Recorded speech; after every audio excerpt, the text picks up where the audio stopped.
Ladies and gentlemen, pay attention.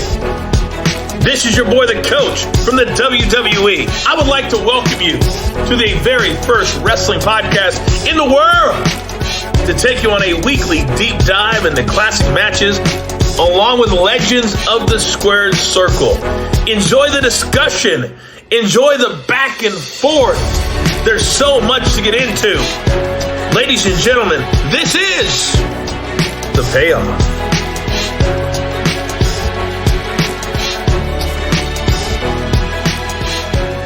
Welcome to an all-new episode of The Payoff. I'm Tom. That's Jeff. Jeff, this episode's for you. Oh, boy. 1 week closer to WrestleMania. Next week's for you, but this week is all about for me. That's fair. That's very true. I'm very giving. WrestleMania season, it's the time to share. It's the time for gifts. It's all that good stuff. And so, yeah, this is one I've had it on the calendar for a while. We've had next week's on the calendar for a while too, but this is one where I'm just really excited, especially everything we've seen with Sami of the last, bloodline, however long it's been, 6+ months. It's only right to kind of go back. I haven't been following what's been going on.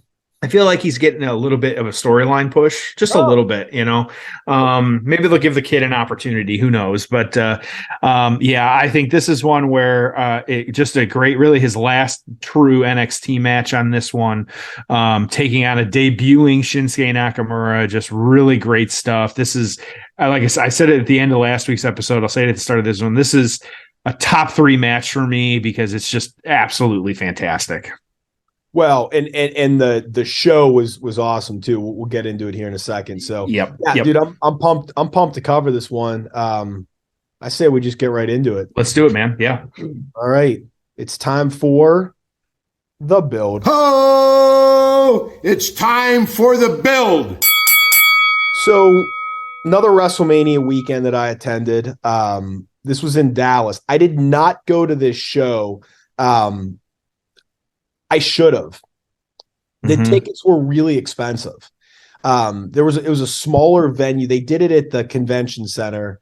So a little bit smaller of a venue. It was not in, an arena. And I was just like, man, I think it was like $150 or $200 to get in the building. Like, it was crazy. Wow. Yeah. It was just, people were super into this. It was like that period where it's like they weren't booking these things in arenas, but the popularity of NXT, plus you had, 80, 90, 100,000 people in town for WrestleMania weekend. And there was still a lot going on, but a little less than there is now. So anyways, this was Friday night. It was awesome. April 1st, 2016. I watched it live in the hotel room on the iPad. So 2016. So not that long ago. It's probably one of the more recent matches that we've covered. But again, it was in the convention center. We're in Dallas. And this card, man, like, this is just, maybe not peak NXT, but close to it, right? Right in that time frame. We start off with American Alpha, and this was Chad Gable and Jason Jordan defeating the Revival, 15 minutes to win the tag team titles. Then Austin Aries defeated Baron Corbin in 10 minutes. The match we're going to cover was third. Then Asuka is going to defeat Bayley by submission in 15 minutes to win the women's championship. And in our main event, Finn Balor is going to defeat Samoa Joe to retain the NXT championship. So just 5 matches, man, 4 of which were fantastic. Yeah, right. Just a really, really good show. Now, Baron Corbin would go on to win the Andre the Giant Memorial Battle Royal. That's right. They were trying to do something with him. Yeah. Finn Balor was went on to surpass Neville as the longest reigning NXT champion at the time, right after this. So yeah, he had that championship for a while. Well, and this was the start of Asuka's reign as champion undefeated. Like, you got a lot of storylines kind of starting here. Yeah. Yep. Speaking of Finn Balor, I'd like to see a Demon Finn with the Judgment Day purple. He has said that the demon is kind of gone for now. Like that was a previous part of his career, but I don't believe that for a second. Like that he will come back. There will be a time. Maybe it's if the group breaks up and they need to do something. No, like we will see the demon again at some point, which is just a great character to have. And so, yeah. Cool. So how we got to this one, though, before we get into that, though, I want to remind everybody about our sponsors, of course. WrestleMania week, of course, show some love. Tom and I showing some love with our episode. Show some love to your balls, whatever you have, your face, all this good stuff. Of course, Manscaped, talking about them. 20% off, free shipping using our code, just payoff. Everything in their store, great deals. They've got the new beard hedger, which I've got myself.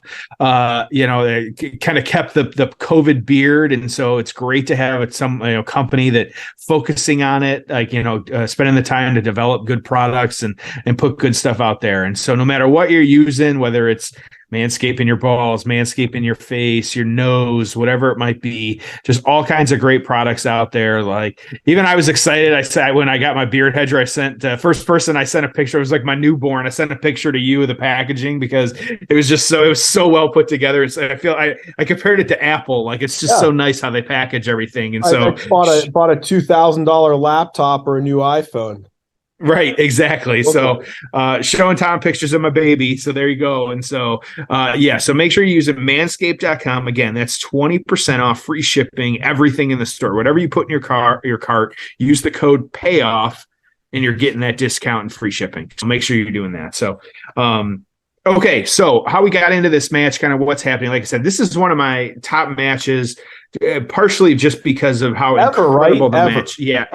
Really, just how good the match was. I was thinking about this as I was typing my notes up. If someone was like, I don't watch much wrestling, but I want a match. I want something that I can watch. This is the match that I would show them. Like this is why it's in one of my top matches, because if someone needs a match of like what wrestling can be and what it is, like, don't need, even if you watch the promo before this match of just what the story was, very simple. This was what I think best portrays that kind of storytelling in the ring. And so, but I would have showed them Nick Gage versus David Arquette.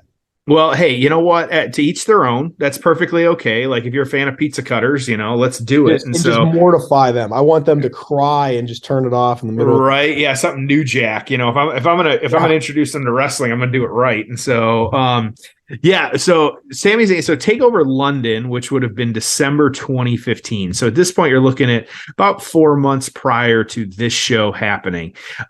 Finn Balor actually retaining his NXT championship against Samoa Joe there. So you'll see in a minute why we're talking about them on this. And so it was at that same show that Baron Corbin beat Apollo Crews and said that he was going to go after the NXT championship. But at the time, you actually had Sami Zayn, who was coming back from a legitimate injury, also wanting a shot at the title. And so you've got Baron, Finn, Sami, all that. So they ended up having a triple threat match. It was actually with Joe.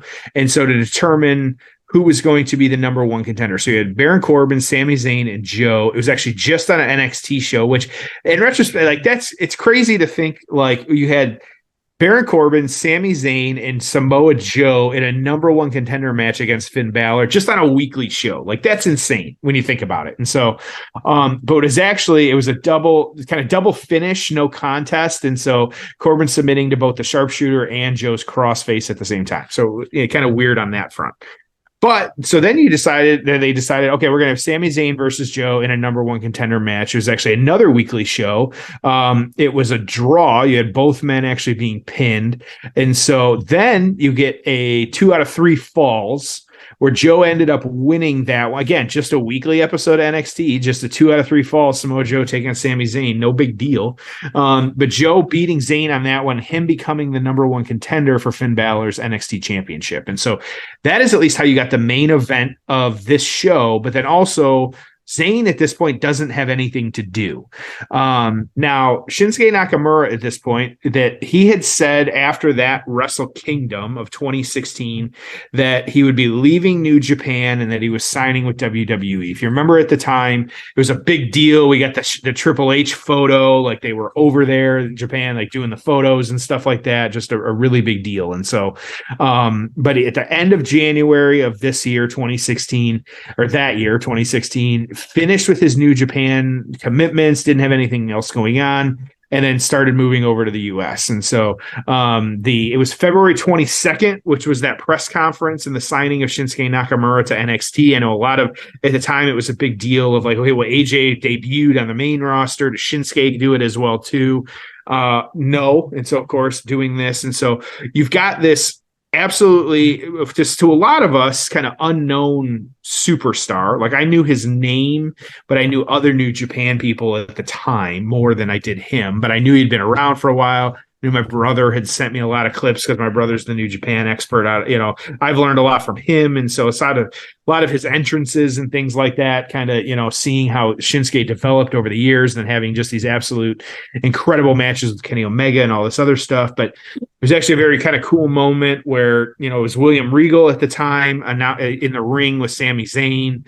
Regal was at the top of the ramp, Zayn was in the ring, and then announcing, who would be Sami Zayn's opponent at NXT TakeOver Dallas.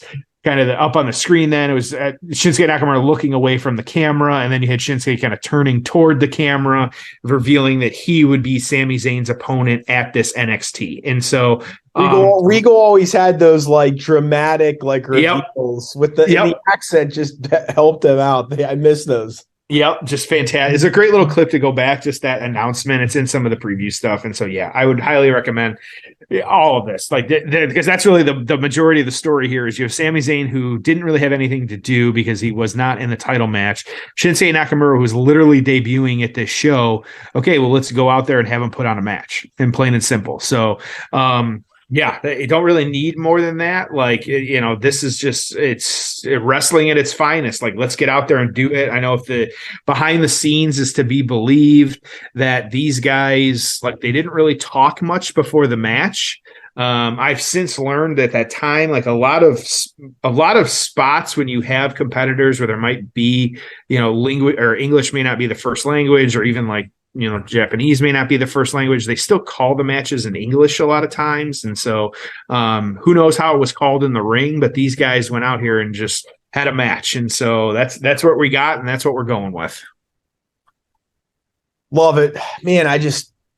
This was just such a fun little era, and it'll never be this way again. And part of it is, I mean, look, they have a 2-hour TV deal, and they're running shows. I mean, like, running like bigger shows. I mean, they're WWE light versus being something completely separate. And gosh, it's NXT to me.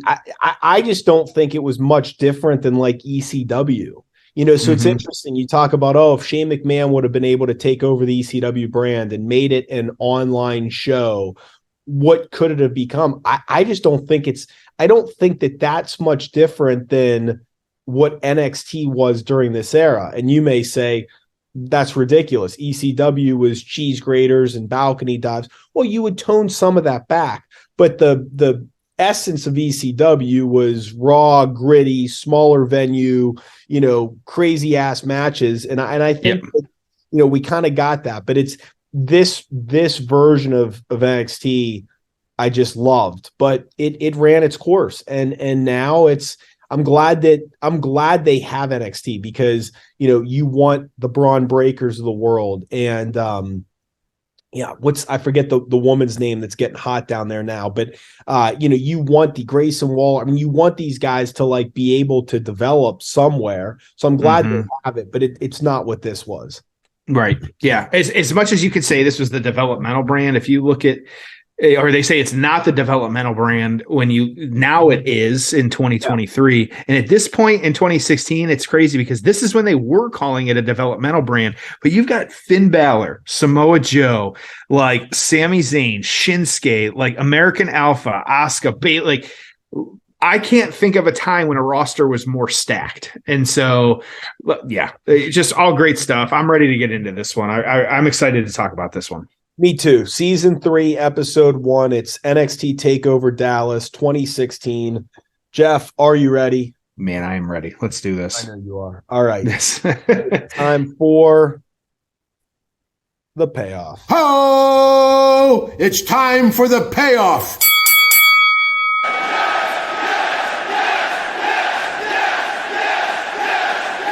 The young Sami Zayn here. Daniel Bryan is not in the ring, just to kind of clear that up for everybody. Yep, just Shinsuke did his entrance. You got Sami kind of, Insanely hot crowd. Incredibly hot crowd. Yep, and this is, it's funny to me because like Shinsuke literally had coming off of Wrestle Kingdom and in the Tokyo Dome, and then now in front of 9,000, 10,000. That's that. So kind of slow playing it at this point. Let me tell you. We were talking about a minute ago, but like, let me tell you something else that's interesting about NXT developmental. Yeah. Why is WWE so good right now? Why? Because Triple H. Oh, yeah. Where did Triple H spend a number of years learning how to book on his own? NXT. Yeah. Yes, you think, developmental for wrestlers and backstage people and announcers and cameramen. Oh, and bookers, so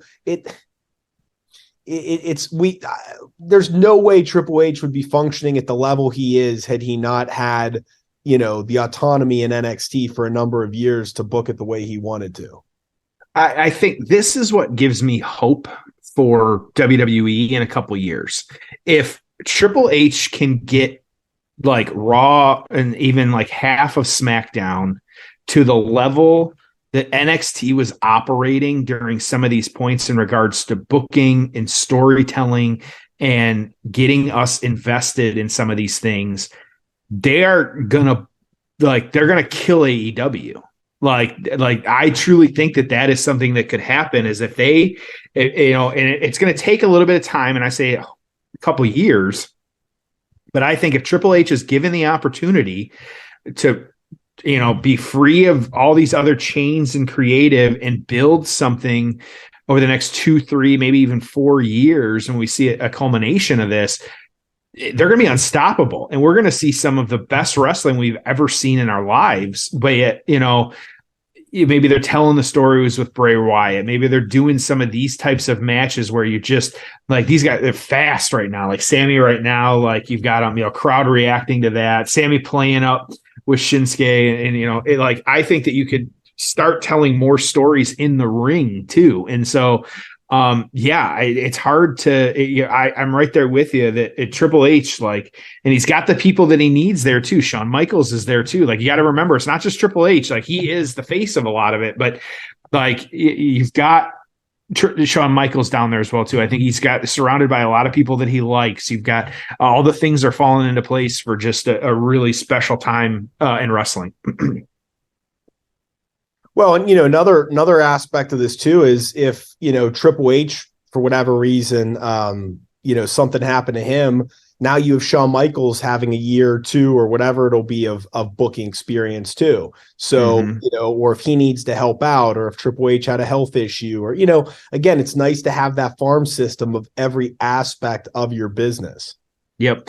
Well, and it's nice to see. I don't know if you ever especially after Elimination Chamber, they always release it's one of the dirt sheets releases the producers of each match. You got to remember there is a producer of every match, and it's interesting to see some of the names because some of them have been a lot of them have been around for a while, but then it's also that's what Jason Jordan's doing right now. He is a producer for matches, and he's putting out really good matches. And so I don't think we'll ever see him in the ring again, or maybe it'll be 7 years or something like an Edge type situation. But I think that he's got some people behind the scenes that are really kind of helping him and putting together some of these matches and stuff like that. Like Tyson Kidd like, again, another one, not in the ring a whole lot, but like he has been booking the women's matches for a long time now. And so like that's going over extremely well too, with just a lot of people. And so, Jamie Noble's name is in there at time. Of course, there's Michael Hayes is kind of at the top, but like, if he's putting those people in place to book like that elimination chamber, there's no reason that they can't get to this level. I think, boy, Revolution, like I don't want 14 matches on a card anymore. No, like stop doing that. Like these NXT shows were incredible because they were 5, maybe 6 matches. Elimination Chamber took that too. It was still a long show because of the story they were telling, but man, like you can put together a tight show. And if you get like 1 or 2 matches like this, you're going to send the crowd home happy every time. And people are going to come back, be invested, and want to rewatch all the time. How many matches were on Elimination Chamber? 5, 6? I think it was 5, but yes, 5 or it was, yes. Right. Because you had the women's, you had, chamber, men's chamber, title match. Yeah. Match. Lashley, Brock. Yeah. Yeah. There's your 5. Yeah. So, every match meant something. Exactly. And we've said that repeatedly, like make it mean something, give it some stakes. I know Bischoff talks, I feel like every other week I see Bischoff talking about it's got to have stakes. It's got to have stakes, which he's right. It has to. Like you have to be invested in it. So, you got Zayn go back and forth right now with these guys. Yeah, go ahead. Should Sami Zayn have won the title at Elimination Chamber? I thought they are, and we're close to Mania at this point, and so in kind of when we're recording, I don't think he should have won the title there, but I do think the right option, and when we're recording, we're not like it should have been Sami and Roman at WrestleMania, and the booking and how the vibe of the room is right now is Sami should beat him for the title, and so I'm okay with him losing an Elimination Chamber if he ends up winning at WrestleMania. And I've seen some articles about like WWE has booked themselves into a corner with Cody Rhodes. Like that's crazy to think about that fact that like, Cody versus Roman may not be your top match. It could be Sami and Roman. Like that's crazy to think. That's just crazy. I feel like my opinion is not popular, but my opinion is you absolutely have to stay the course with the 900-day champion headline against I get that. Yeah. Cody Rhodes. Okay. And you absolutely have to give Cody Rhodes the championship and make him the guy of your $9 billion company. Yep. I love Sami Zayn. And if you have 2 champions, maybe you give him one. But if you're talking about who is the champion, who is the face of this $9 billion company, it's Roman Reigns. It's Cody Rhodes. It's the guy in the suit on Jimmy Kimmel that represents the company really, really well. And I know that may sound harsh, but Sami Zayn's not your guy for that. Again, if you have 2 championships, different story. Drew McIntyre is a world champion. Mm-hmm. The Miz is a world champion. Oh no, how could you? Did you see his half-court shot? I did, yes. Yeah, that was great. But you understand what I'm saying is that this product, it needs a face, and that face needs to be able to absolutely crush it on those platforms. Mm-hmm. NBC, do the late night circuit. Yeah. Fox. They need to go, okay, that's a champion. That's the star of our show. Remember, this is a TV product. Okay. Yep. So I'm not saying Sami can't be a champion, but it was the same thing with Daniel Bryan, where, the aw shucks, 5'8" guy, you can't have him be the champion. I think if you have 2 championships, yeah, you can get away with it. But this era of having 1 title, and you can't just abandon your WrestleMania plans because Sammy's hot and it's in his hometown. I mean, you can't. Again, if it wasn't WrestleMania season, if the guy didn't have a 900-day reign, here I'll give you another example. And if 60 days ago or 6 months ago, Dwayne Johnson would have said, I'm ready to get back in the ring and do it at WrestleMania, then guess what? Cody wouldn't be winning the title either. Yep. Or Sami would have won it, but then you would have, so that would have changed everything too. You've got these like multi-million-dollar business decisions that you have to make that unfortunately do sometimes go above and beyond who gets the biggest pop. I mean, that Drew McIntyre thing, it was like, man, how do you not give him the title? But you couldn't give him the title. So you give him the title, then what? Well, then Roman gets it back on the next pay-per-view. Okay. So now Roman's title reign doesn't mean as much. And Drew's means nothing. Yeah. Yeah. I mean, I even thought about, hey, let's have a ref bump. Let's have Sami Zayn, cover Roman and have Bret Hart come in and count the 3. And then you texted me that. Yeah. Yep. And then the next night on Raw, you say, okay, you know what? That's Bret Hart's not an official and we're going to have a rematch, or the title goes back on Roman. Not, but again, then you could piss off your fan base that way. It's just tough, man. It really is. It's just tough. But ultimately, you need Cody Rhodes to be your champion. And, what can you do with Cody? I mean, again, I don't know if we're going to split the titles, what we're going to do with that, but I got to think that there is a really good 12-month run in Cody Rhodes of main eventing pay-per-views, right? You do the Orton thing. Maybe you do an Edge thing. You can go back to Roman. You can do Sami. I mean, that, and then there's probably a lot of other stories to tell too with Cody in there. But, they've done it in the go Brock, you can go Lashley, you can go Bray. I mean, you've got a year and a half of programs easy. By the way, this match. Yeah, everybody on their feet. They're just elbows back and forth now, and the cheers and boos. Yep. Shinsuke's nose is bleeding or broken, something. Yep. It's just laying him out. So they've done it in the past. I don't even know how they would book it, but it's just a great moment. Shinsuke licking the blood. Do they announce next year's WrestleMania main event? Is there a booking scenario that you could envision where I wish people could see the look on your face right now? Like this, you're running it through your head of like Cody wins, or even if Roman wins, do they book something for it'd be WrestleMania 40 and Philly, and it'd be in Philly? Like, is there a booking scenario that you think would be worthwhile to say, like the next night on Raw, come out and say, I'm gonna like WrestleMania 40, it's gonna be you and me.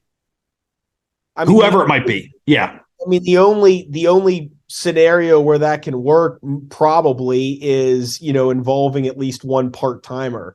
So you're talking like Rock Austin are probably the only 2 people that could do something like that. It probably just doesn't make sense. I mean, I think when they did the Rock Cena thing, I thought that was fantastic. I love that concept, but I don't know if you could ever do it again. You do have a little more flexibility just because you have 2 nights of WrestleMania. So I think you maybe could do it, but yeah, probably not. I mean, that's the thing is you got to be careful. It's like you love long-term storytelling, but long-term storytelling also has some drawbacks, because what's the long-term story we told on Cody? World champ. Okay. My guess is he may very well have beat Roman at SummerSlam.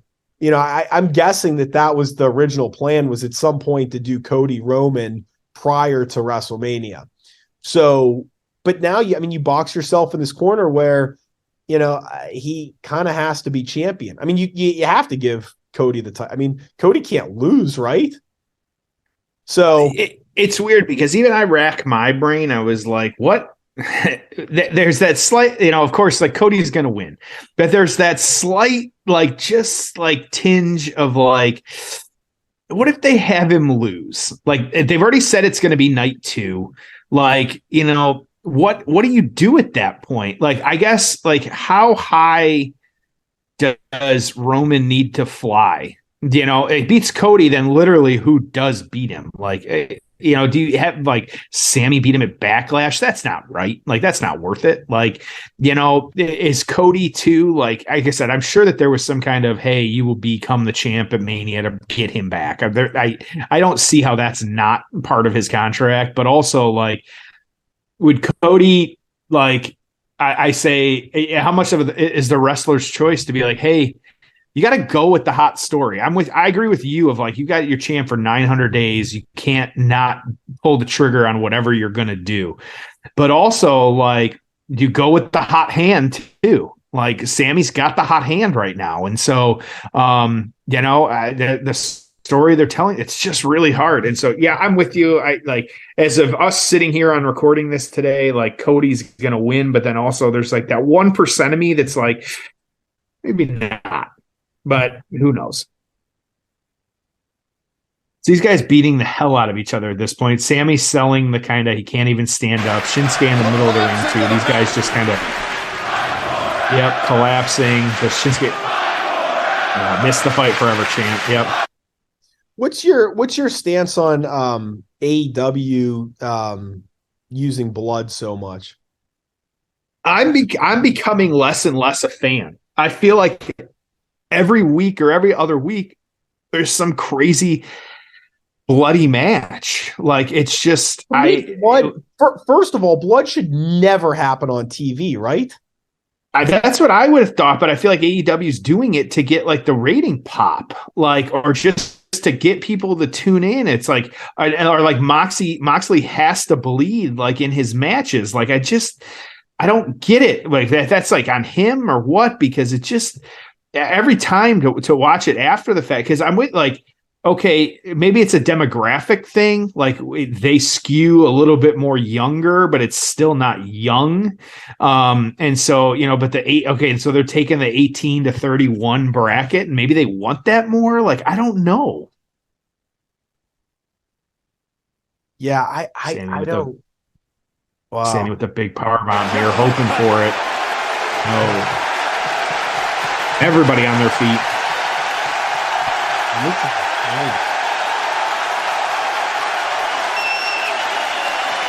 Incredible close count. Yep. A near fall.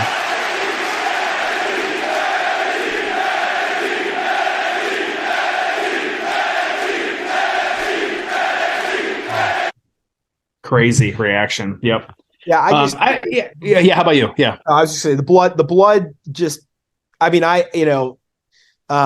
it just disgusts me. Again, if you want to do it during a match on a pay-per-view, that's fine. But like doing it, look, we all know the thing is, and not that we didn't know this 10 years ago, but like we all know that a guy with a young daughter is taking a razor blade and cutting his forehead.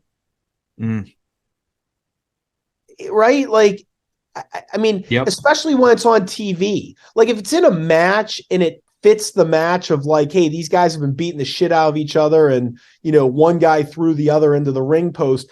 I can kind of suspend belief there. But when it's like, in a TV angle, it's like, God, just disgusting when you've both guys bleeding. And I'm just not a fan. I find it like repulsive. Honestly, I really do. Well, if you do it a couple times, and fine, but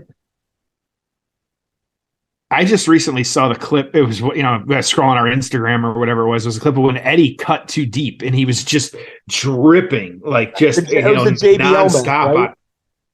Yes. And so, like, just crazy. And so I had forgotten just how bad it was, but I was like, holy shit. Like, okay. Like, and so, yeah, that it's just too much. Like, and again, because that's the other thing I was thinking, like, other than maybe like the inadvertent, like, broken nose or something like that. Like, when's the last time you saw blood on WWE?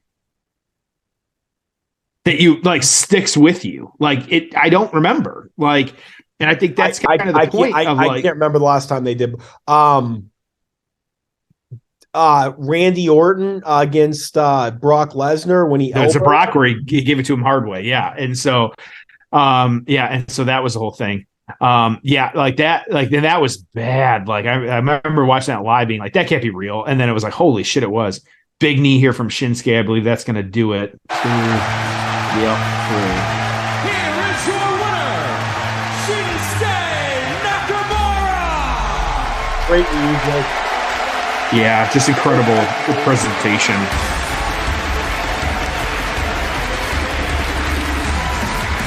Seeing the entrance live a bunch of times. It's better, good every single time, yep.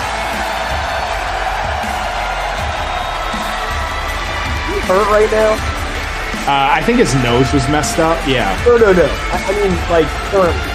Oh, currently? I don't know what's going on with him right now. I don't. It has been fairly quiet. Yes. Yeah. It's been a little underwhelming on the main roster. I mean, unfortunately. He had some good runs previously, but right now in 2023 in the build-up, like it just, I think part of it, like AJ's out too. You could have reintroduced that feud again. It's just, he had like, there's just not a lot happening. He has been in New Japan a lot or over in Japan. If you remember, he did the Great Muda's final show back in January. So he was doing some of that as well. He's probably healthy. Yeah, and so it might just be he's kind of focused on some of that right now. But yeah, so all right. Good stuff though. Yeah, let's get into the aftermath. Oh, it's time for the aftermath. Well, I know how you feel about this match. Yeah, how do you feel? Loved it. Yeah. Plain and simple. Like I said, this is I think wrestling at its kind of finest form here, like, just two guys going out, having just an incredible match, putting everything into it. Like, I think this is with Shinsuke, you kind of bought the presentation. So you kind of knew what you were getting a little bit with him. Same with Cody. Like they didn't change anything. You're buying the presentation. There's no reason to change any of it. And so, yeah, Shinsuke kind of selling at this, or not selling, kind of, doing some stuff in the ring, and Sami, they're about to have a moment here too, which is kind of nice. And the immediate aftermath, kind of the extending of the hand and stuff like that. And so that's nice. But yeah. And this was, again, Shinsuke's debut on NXT, but it was also kind of Sami's curtain call as well too, which the fans knew it was coming, and so Shinsuke will give Sami a moment for him to kind of have in the ring as well too. But weird to think that Sami is putting over Shinsuke Nakamura, but sure enough, that's what we got here. And then Shinsuke returning the favor a little bit, so just that in-ring kind of psychology, just fantastic. And so it was actually the next night, Sami Zayn though getting to work though, WrestleMania 32. It was Kevin Owens, Dolph Ziggler, The Miz, Stardust, Sin Cara, and Zack Ryder in a ladder match for the Intercontinental Championship, which, if you remember, was huge because Zack Ryder won and nobody thought that was going to happen. Shocking, man. The place went nuts, and I'm almost positive that was the opening match. So it was just really, it was, yep, it's just a crazy moment. Yep, I remember Ryder on top and or at the top of the ladder celebrating, which was fantastic. And so then April 4th, you had Zayn. He was actually a fatal 4-way match, AJ Styles, Chris Jericho, and Kevin Owens to determine the number one contender for the World Heavyweight Championship. But but he got attacked by Owens, and so the two of them kind of having their storyline it goes all the way back to 2016 with these guys, even before that when they weren't in NXT and things like that. And so you actually had Zayn getting a few opportunities, but to be the number one contender, but just not winning. He lost a match to AJ Styles. He ended up having a match at Payback in May, Sami Zayn and Kevin Owens, which Owens ended up beating that one. And then ended up losing the Money in the Bank, qualified for the Money in the Bank ladder match, but was beat in that match. Of course, Dean Ambrose winning that year. So watching now, I still got it on. Sami's having the curtain call, kind of waving at the crowd and stuff like that. Everybody on their feet, kind of Sami you can see him getting a little emotional, which is great. So, obviously Sami Zayn, we know that after this little NXT match and kind of what happened, that he is obviously, well, there were some times where he did not have a lot going on. Obviously it's hard to say that he's not at absolutely the absolute top of his game right now and kind of what's happening and just this incredible storyline of what's happening with Roman. So Nakamura on this one, kind of just getting started in NXT. So he beat Ty Dillinger. It was his TV debut. Austin Aries said he wanted to be the NXT champion, and so Nakamura responded to that. And so the two had a match. It was TakeOver the End, in which Nakamura won. And then you had him taking on Finn Balor as well too, and beating Finn Balor in July for the NXT championship. And so and followed up finally that match was just against Finn Balor where he beat him, but then Finn ended up losing the title to Samoa Joe. And then it was this August 2016 TakeOver Brooklyn 2, Nakamura beating Samoa Joe to win the NXT championship for the first time. So really good stuff. And that was just a good card too. Asuka, Bayley, just all kinds of good stuff on that as well. So yeah, just, we know what happened with these guys after. That's one of the, when we do these older matches, we don't always remember, but this one a little bit more recent. It's kind of interesting to see. They're still in the ring. We still know what's happening. Good stuff going on. So Sami was 40, number 40 on the PWI of 2016. Shinsuke number 7. I got a lot of write-ups on this one just because it's a match and I'm a big fan. And so this one, the Pro Wrestling Torch gave it 4 3/4 stars. Wow. Of course, the highlight was Shinsuke and Sami in a match of forever, having a absolute masterpiece in the ring. Sami Zayn is out the door, but he made a fantastic curtain call by putting over Shinsuke Nakamura like $1 billion. Seriously, after this match, I was angry that Nakamura isn't booked for WrestleMania. Mr. Strong Style was tremendous, but without Zayn selling, the match drops from 10 stars down to mere mortal levels. Fight forever, indeed. Nakamura yielding the floor to Sami after the match was a classy move. The best match on the Observer newsletter on this one by a landslide was Shinsuke and Sami with 403 votes compared to the main event, where we got 16. So it's weird to think Finn Balor and Samoa Joe only get 16, Shinsuke and Sami Zayn get 403. The crowd was a big part of the show. They were hot most of the way, and the Nakamura and Zayn match had easily the best reaction of anything all weekend.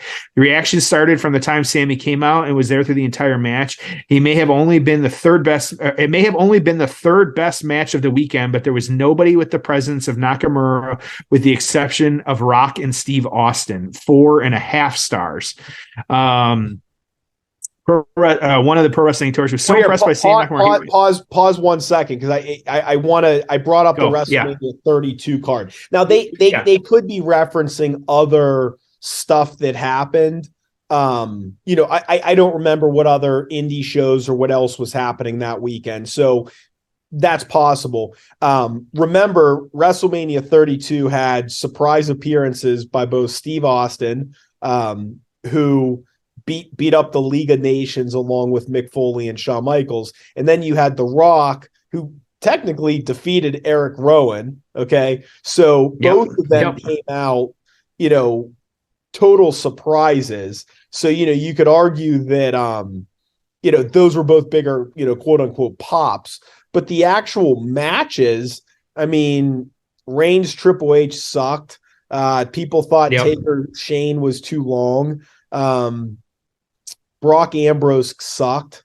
So you look at the show and there was nothing on WrestleMania 32 from a match standpoint that was better. So it was just kind of interesting, but yeah, again, they may have been referencing some indie matches, but yeah, in terms of when that was part of the big, I remember like that weekend, that was part of like why NXT was so hot. Cause like, it was like, wait, nothing at WrestleMania 32 is going to be, I remember like going into the show, like nothing's going to be better than that. That's weird, right? Like, I remember that being the thing too. Yep. Yeah. Just crazy.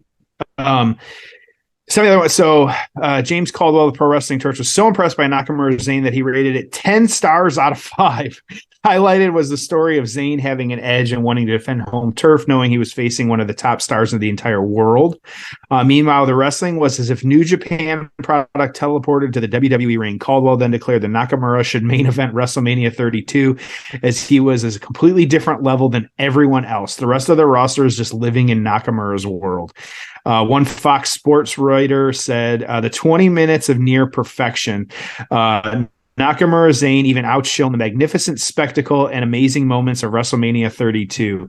I praise Zayn as a tremendous wrestler. It was Nakamura that was highlighted for his charisma, his effortless style, his technical acumen, and for having elevated Zayn. Although Nakamura was completely new to WWE, Schwartz said that he instantly became one of the biggest stars in WWE. So, a lot of putting these guys over.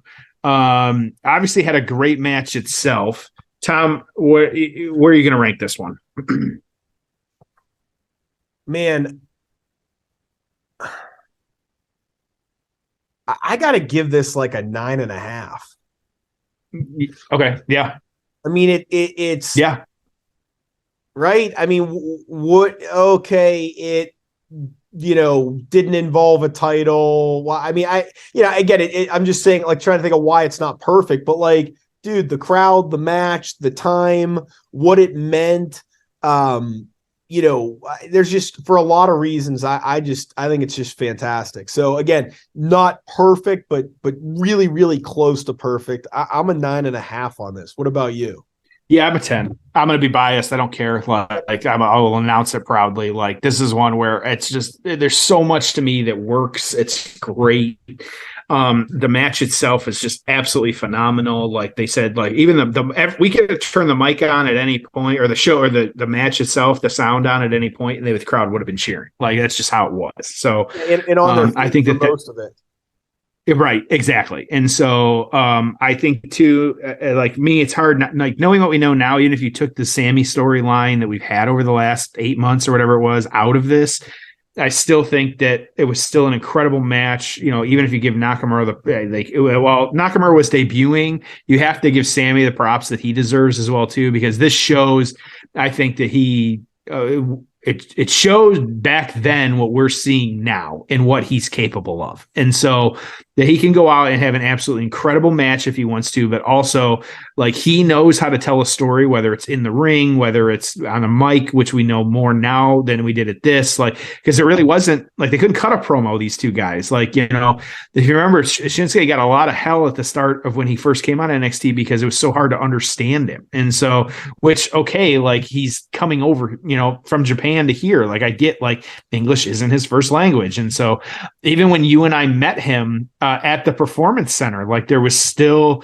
like a language barrier there. And so, but still, I took photos, was great, was fantastic. And so I think that just for me, like overall, like while I'm being biased a little bit, I have legitimate reasons for thinking like there's no reason to not either go back and rewatch this match every year, to kind of tell people about this match. And like I said, you can watch from the start of the promo to the end of this match and know everything that's happening and have it encapsulated in the ring. And I think that that's just fantastic. Yeah. I mean, plain simple. It's fantastic. So, I mean, at least certainly this year, but you won't have that. So this was Friday night, which of course now SmackDown. Like, you're just not going to have this again. No, I mean NXT's on Saturday afternoon. Like, it's just tough. It has to be.